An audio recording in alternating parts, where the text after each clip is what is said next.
봉독했던 요한계시록 14장에서 14절 20절의 말씀을 가지고 최후의 심판주 되시는 예수 그리스도, 이런 제목으로 말씀을 나누기를 원합니다.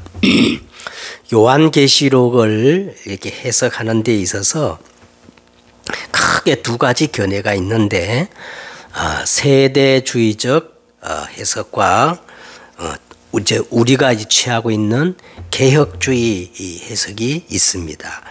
같은 계시록인데, 같은 종말론인데 이 세대주의와 개혁주의의 해석에 상반된 차이가 있습니다. 이 세대주의자들은요, 다니엘서 9장에 보면은 70일에라는 그게 나와요. 70일에. 70일에를 기반으로 해가지고 소위 타임라인, 타임 스케줄을 정해놓고 거기다가 모든 것을 맞추는 형식입니다. 또 한 가지 중요한 차이점이 있는데, 이 세대주의자들은 구약교회, 이스라엘 구약교회 이스라엘과 신약교회를 같은 교회로 보지 않고 철저하게 구약과 신약교회를 구분시킵니다. 하지만 우리 개혁주의는 구약교회의 그 이스라엘과 신약교회를 구속사적, 다시 말하면 언약적 관점으로 하나의 교회로 봅니다. 그래서 대표적으로 이 세대주의자들은요, 휴거 들어봤죠? 휴거설을 주장하는데, 그 휴거설을 뒷받침하는 계시록의 가장 핵심적인 구절을 한번 찾아보세요. 계시록 4장 1절을 들고 꼽습니다. 휴거를 증거하는 가장 핵심적인 구절을 계시록 4장 1절을 꼽아요. 한번 보세요. 이힐 후에 내가 보니, 이 내가 누구예요? 요한계시록 기록한 사도 요한이겠죠. 내가 보니 하늘에 열린 문이 있는데 내가 들은 바, 이게 누가 들은 거예요? 사도 요한이 들은 겁니다. 처음에 내게 말하던 나팔 소리 같은 음성이 이르되 이리로 올라와라. 자, 이리로 올라오라. 이게 휴거를 의미한다는 거예요. 여기서 끝나지 않고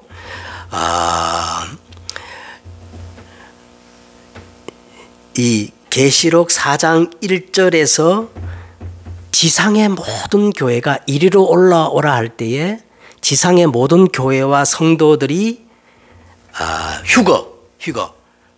휴거 된다고 하는 겁니다. 그래서 공중으로 들림받는 휴거로 이렇게 해석하는 거예요. 그래서 자기들도 생각해 보기에는 이게 아무리 봐도 이거는 요한인데 모든 성도와 교회라고 이렇게 설정해고 좀 빈약해가지고 그랬던지 그 증거를 제시하기를 계시록 4장부터 19장까지 그 어디에도 이 지상에 교회와 성도들이 등장하지 않다고 그렇게 말을 하고 있습니다.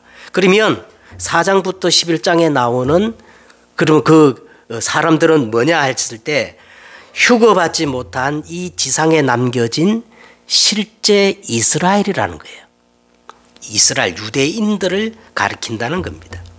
그래서 일곱인 많이 들어봤죠? 일곱인, 일곱 나팔, 일곱 대접, 이런 재앙들은 다 휴거를 받지 못하고 이 땅에서 7년 대환란을 당하는데 그 7년 대환란을 말하는 것이다, 이렇게 주장을 합니다.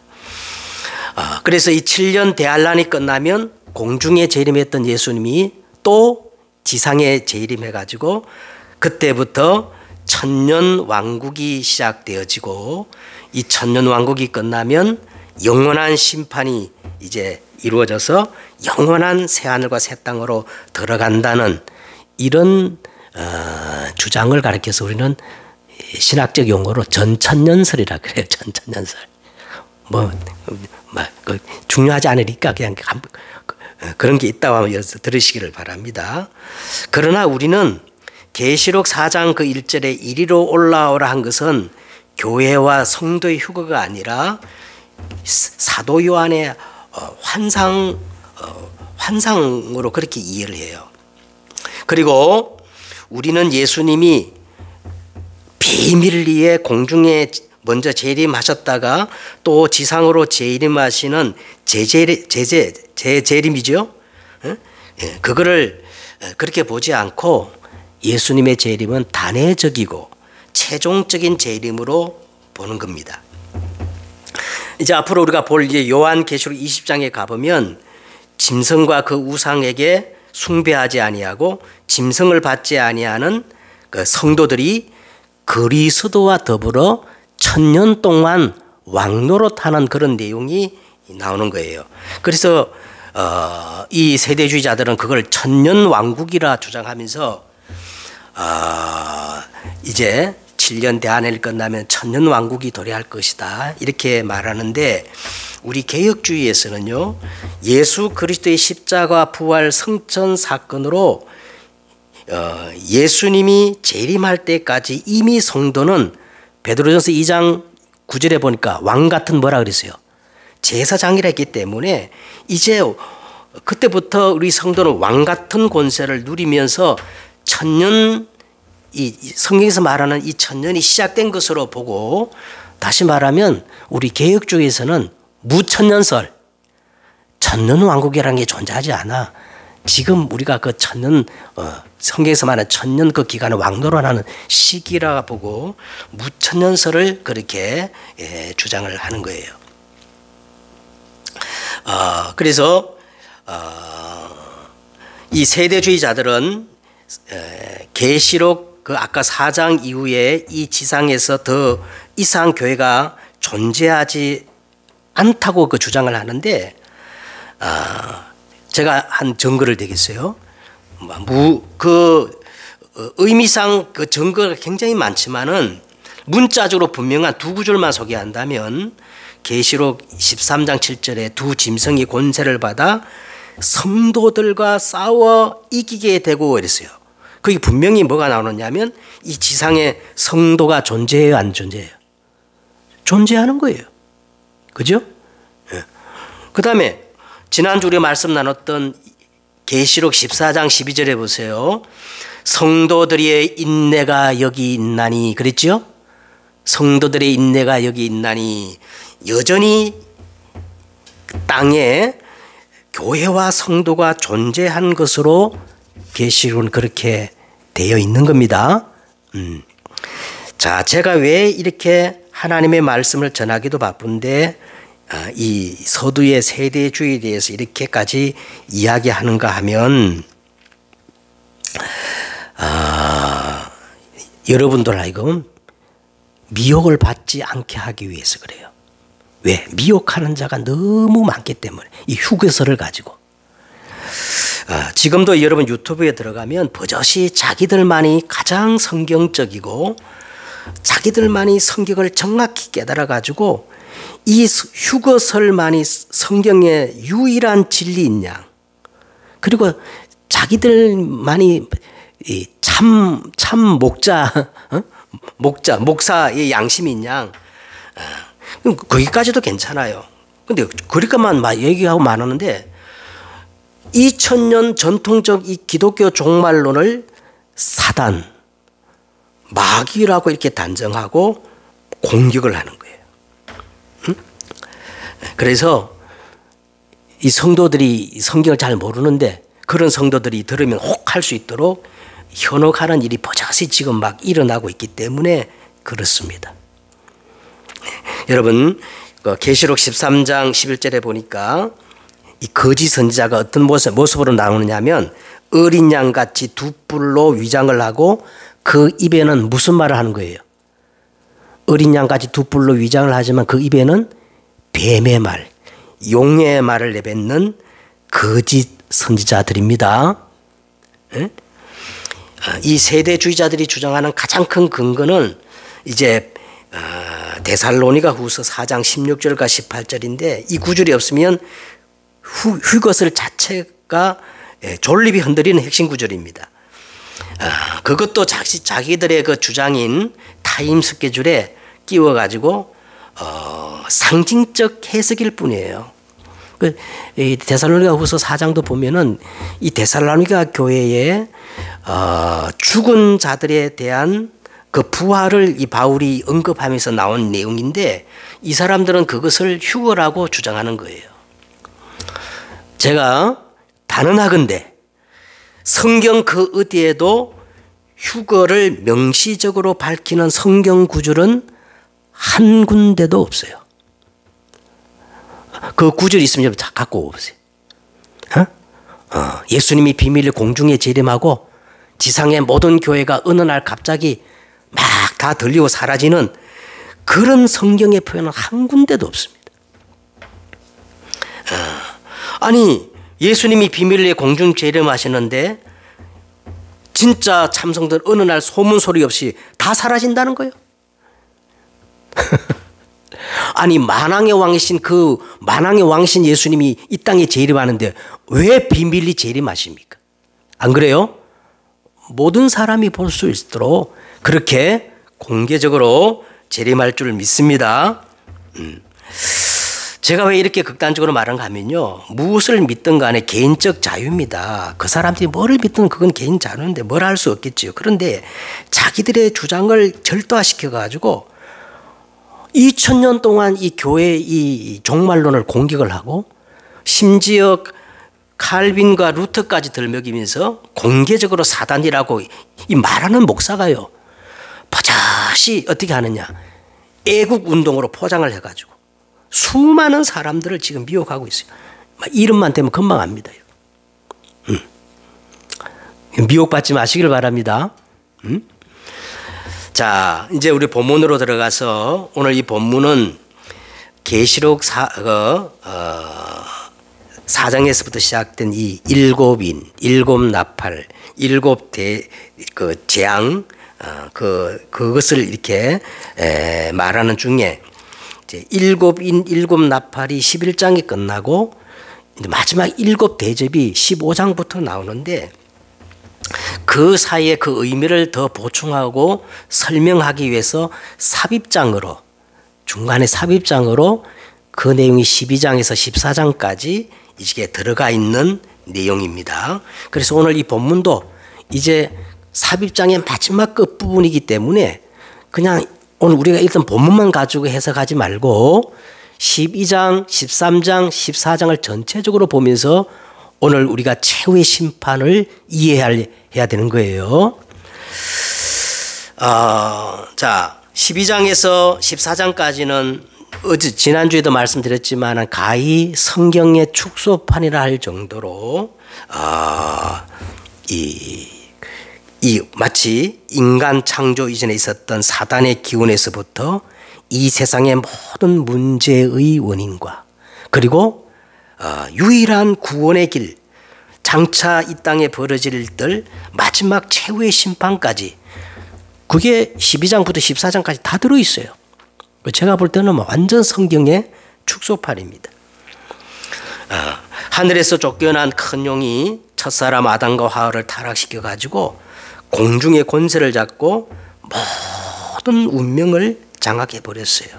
그래서 하나님이 곧바로 원시복음 여자의 후손 창세기 3장 15절 여자의 후손이 와서 어떻게 하는 거예요? 뱀의 머리를 상하게 할 것이다. 이것을 약속하자 이 용이요 온갖 방법으로 여자와 그 여자의 후손을 핍박하고 죽이려고 했지만 실패하고 때가 참에 마침내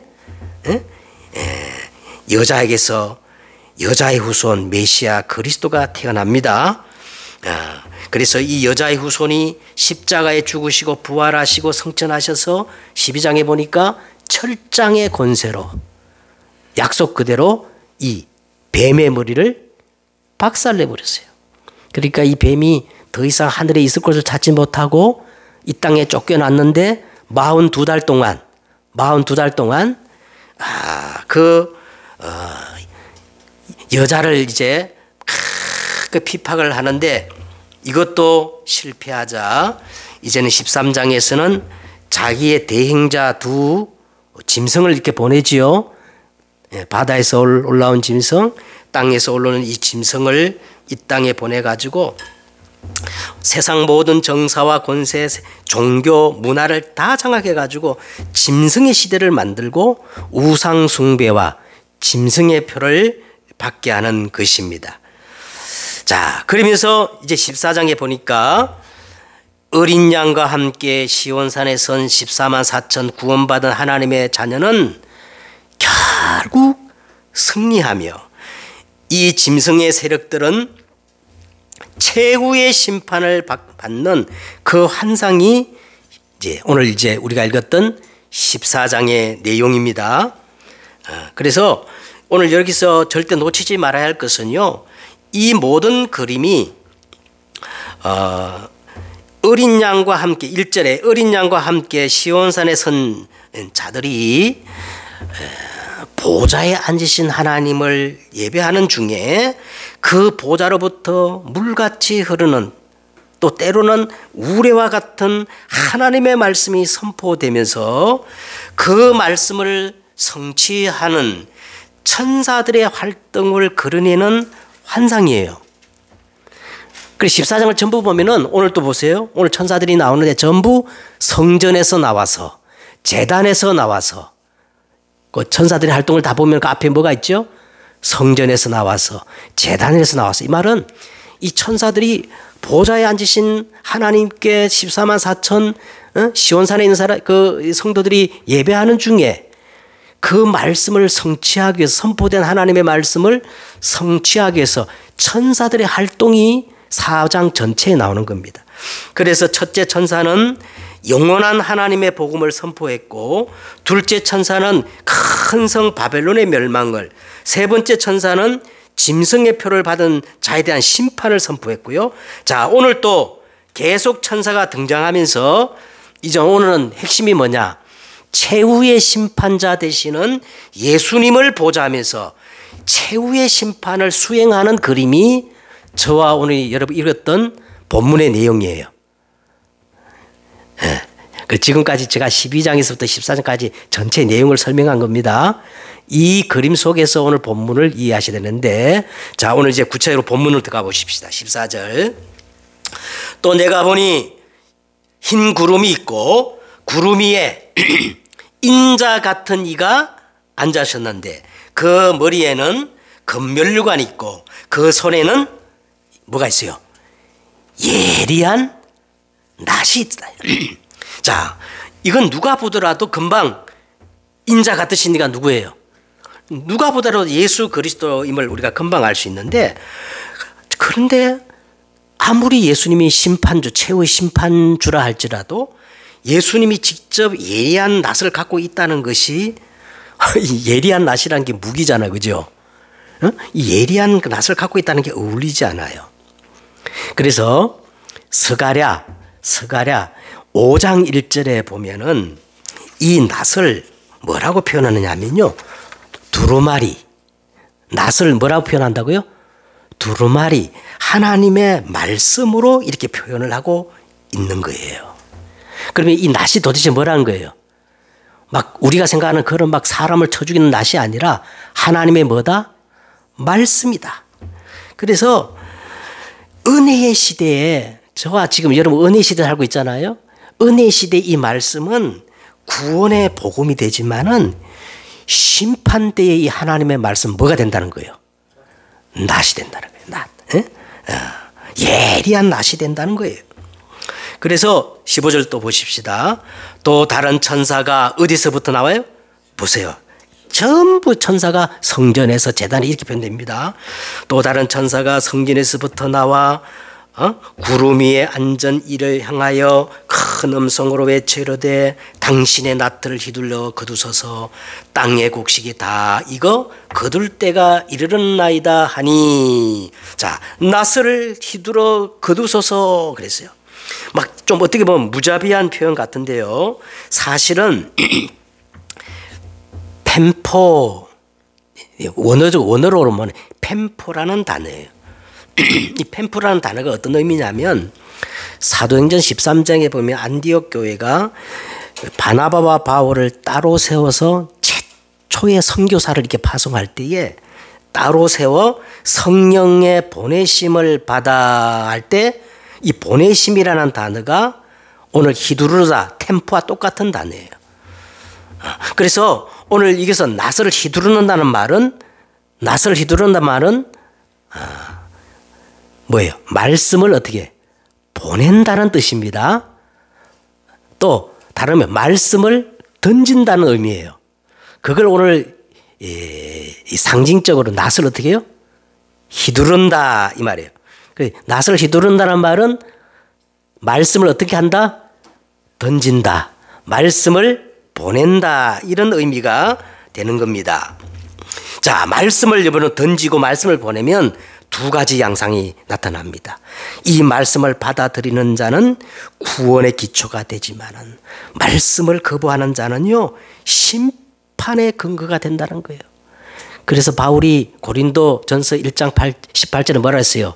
십자가의 도가 멸망당하는 자에게는 어떻게 해요? 미련하게 보이지만 구원받은 우리에게는 뭐가 된다? 하나님의 능력이 됨이라. 능력이 됨이라. 그러면서 15절 하반절에 보세요. 땅의 곡식이 다 익어 거둘 때가 이르렀음이니이다. 땅의 곡식이 다 익었다. 크세 라이노, 이제 원어로 말하면 크세 라이노라는 말을 쓰는데 이거는 열매가 다 익었다는 뜻이 아니라 반대로 피폐해졌다라는 뜻이 있어요. 피폐해졌다. 이 말을 우리가 정확히 이해하기 위해서는 그 당시 농사 짓는 사람들의 개념 속으로 들어가서 이렇게 이해를 해야 됩니다.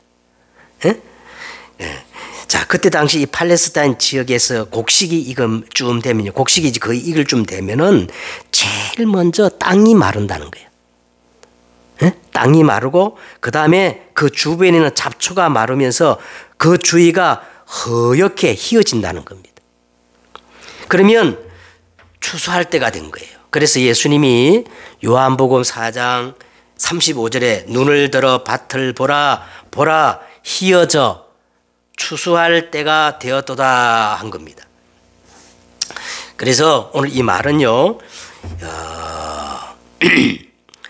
땅의 곡식이 다 익어 거둘 때가 이렇습니다. 이 말은 마지막 때 이 종말의 징조를 보여주는 그런 표현이라고 그렇게 말씀을 드릴 수가 있어요. 여러분 정말 한번 세상을 한번 보세요. 얼마나 피폐합니까? 그죠?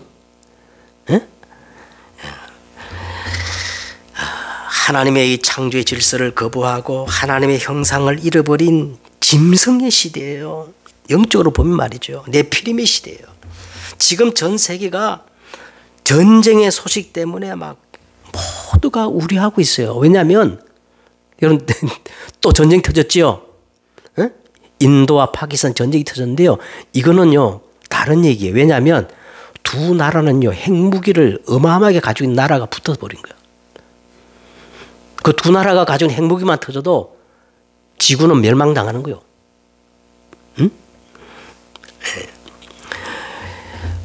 그런데 마지막에는 결국 막 다 피폐해지고 허옇게 되는데 결국 마지막에 뭐만 남는다는 겁니까? 오직 알곡만 남는다는 거예요. 알곡만.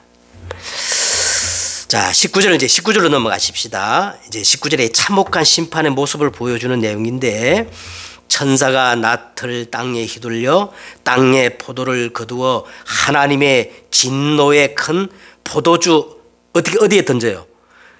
틀에 던짐에. 자, 20절을 다 같이 읽겠습니다. 시작. 성 밖에서 그 틀이 밟히니 그 틀에서 피가 나서 말굴레까지 닿았고 1600 스타디온에 퍼졌더라. 이게 참혹한 심판의 모습을 단적으로 보여주는 내용인데, 자, 성 밖에서 그랬잖아, 그죠? 20절에 성 밖에서 이렇게 함으로 성 안과 성 밖을 구분하고 있는데 이 성 안은 어디냐? 오늘 1절에 보면 어린 양과 함께 선 시온성, 이게 성 안이고, 그죠? 이 밖에 짐승의 표를 받고, 그죠? 짐승을 숭배하는 그 사람들을 성 밖으로 지금 표현하고 있는 겁니다. 자, 하나님의 진노의 큰 포도주 틀에 던짐에 그 틀이 밟히니 피가 났다는 거예요. 여러분 상상해 보세요. 이걸 포도주로 생각하지 말고 사람이라고 한번 생각해 보세요. 사람이라고. 응? 그 틀에 막 던져져 가지고 그 틀에 밟히니 뭐가 났어요? 피가 나가지고. 이게 사람이라고 생각해 보세요. 그런데 그 참혹한 그 피가 어디까지 닿았다는 거예요? 그 피가 나서 말 굴레까지 닿고. 여러분 이 말이라는 짐승이 키가 커요 안 커요? 키가 큰데 그 말 굴레까지 이 피가 창일했다는 거예요. 다시 말하면 피가 강물이 됐다는 거예요. 이 강물이 돼가지고 어디까지 흘러 넘치느냐 하면 1600 스타디온에 퍼졌더라 그랬어요. 이걸 환산하면 지금 환산하면 320km가 된다는 겁니다. 320km. 그래서 이 시온성 예루살렘 성전에서 320km 떨어진 곳이 어디냐면 무깃도라는 지역이에요. 무깃도. 이 무깃도란 의미는 뭐냐면 살육의 언덕, 도살의 언덕이라는 히브리 말인데 헬라어로 음력하게 되면 아마겟돈 그럽니다. 들어봤어요? 아마겟돈. 응? 이 성경이 나옵니다. 계시록 이제 우리가 16장에 가면 아마겟돈이 나와요. 이 지역은 군사적 교통 요충지로서 역사상 전쟁이 끊이지 않던 지역이야. 그래서 이 계시록 16장 16절에 보니까 인류 최후의 마지막 전쟁이 여기서 이제 벌어진다고 이렇게 묘사되고 있는데, 그래서 어떤 사람은 인류 최후의 3차 대전이 이 아마겟돈에서 일어날 것이라고 말하고 있는데, 저는 실제적인 것으로 보지 않고 상징적인 의미로 봅니다. 마지막에 만왕의 왕이신 예수 그리스도가 철장의 권세를 가지고, 그죠? 이 세상 임금 용과 짐승의 역사를 완전히 종식시키는 최후의 그 순간을 아마겟돈이라고 부르는 거예요. 아마겟돈. 알겠죠? 예? 그래서 이 피가 아마겟돈 그까지 흘러갔다는 거예요. 자, 그래서 이제 오늘 이 본문을 우리가 이렇게 이해하고, 그러면 이 본문 가운데서 오늘 우리에게 하나님 주시는 말씀이 뭐냐? 첫째는 최후 심판의 기준이에요. 윤리와 도덕이 아니에요. 선행이 아닙니다. 최후 심판의 기준이 뭐냐면 영원한 복음이라는 거예요. 여러분 성경은 세대주의자들이 말하는 휴거니 7년 대환란이 거기에 관심이 없어요. 그건 몰라도 구원받는 데는 아무런 지장이 없어요. 그것을 기준 삼아 가지고 뭐 믿음의 내용이 다른 사람을 사단이니 마귀라고 정죄하는 그 사람들이 거짓 선지자예요.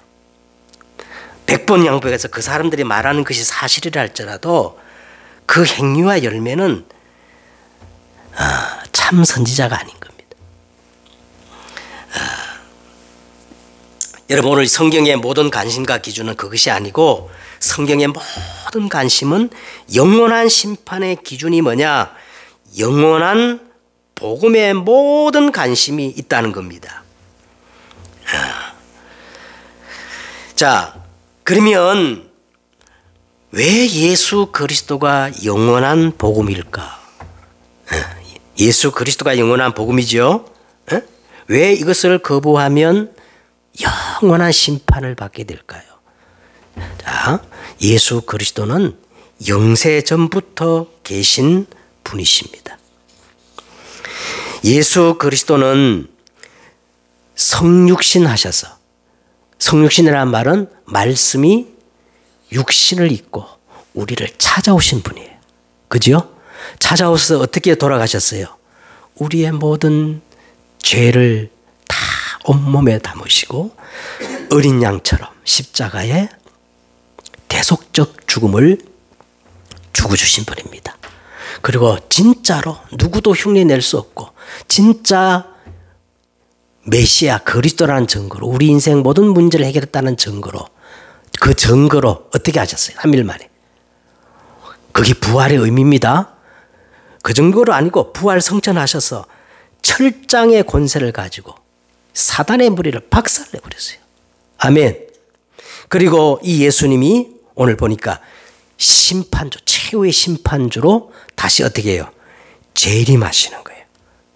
재림하셔서 예수 그리스도는 어제나 오늘이나 영원토록 동일하신 영원한 분이셔요.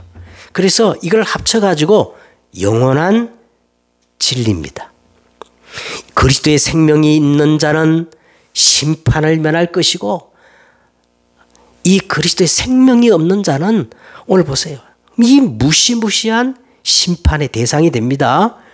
성경은 다른 데 관심 있는 게 아니에요. 오직 그리스도 이 어린 양의 인을 맞았느냐 짐승의 표를 받았느냐 그게 심판의 기준이에요. 맞죠? 두 번째는 오늘 본문을 보면은 심판의 절대 조건이에요. 심판의 절대 조건. 보세요. 성 안에 있는 자, 시온성, 어린 양과 함께 시온산에 선 자들, 그 다음에 성 밖에 있는 자들, 짐승의 표를 받고 큰 성 바벨론, 짐승에게 우상 숭배하며 짐승을 따르는 자, 이게 성전 안에 있는 자, 성전 밖에 있는 자가 오늘 심판의 절대 조건입니다. 그 다음에 어린 양의 인을 받았느냐, 짐승의 표 융유용을 받았느냐, 이게 심판의 조건이고, 다시 말하면 창세기 6장에 보니까 부정한 짐승이든 정한 짐승이든 어떤 짐승이든 간에 방주 안에 들어간 사람들은 다 구원을 받고 방주 밖에 있는 것들은 아무리 성격이 고상하고 훌륭하고 완벽한 다 멸망받았어요. 그럼 이 심판의 절대 조건이 뭐예요? 방주입니다. 방주. 아멘.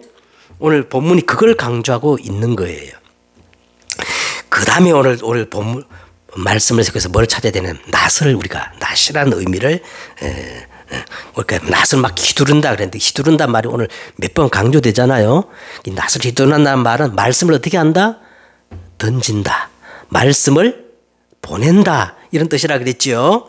자, 하나님의 말씀은 어떤 성격이냐면 하나님은 천지와 만물을 뭐로 지었어요? 말씀으로 지은 거예요. 이 말씀이 육신을 입고 이 땅에 오신 분이 예수 그리스도예요. 그리고 이 예배 때 선포되는 이 말씀을 그대로 우리에게 적용시키고 말씀을 이루어가는 분을 우리는 진리의 영, 보혜사 뭐라 그러죠? 성령이라 그래요. 그래서 성경은 결론적으로 이 말씀이 곧 누구라 그러는 겁니까? 하나님이라는 거예요. 그죠? 태초에 말씀이 계시니라. 이 말씀이 하나님과 함께 하세요. 말씀이 곧 뭐라 그랬어요? 하나님이시니라. 아멘. 여러분 오늘 이 주일 예배 때 말씀을 들을 때 하나님을 만나는 것처럼 알겠지요? 그렇게 붙잡으면 이 예배 때 선포되는 말씀은 다른 말씀이라는 거예요. 예리한 낫이 된다는 거예요. 할렐루야. 그래서 오늘 이 말씀의 성격을 우리가 이해해야 됩니다. 자, 이제 말씀을 정리하겠습니다. 왜 영원한 복음이야만 할까요?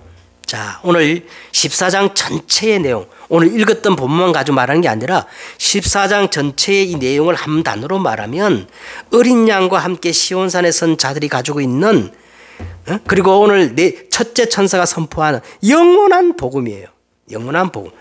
이 복음으로 오늘 심판하고 복음으로 오늘 예수님이 모든 것을 하시잖아요. 이 복음은 온 우주, 모든 역사, 모든 사람의 운명을 결정짓는 유일하고 절대적인 복음이기 때문에 영원한 복음이라고 그렇게 하는 겁니다. 그래서 오늘 여러분 다른 복음은 없어요.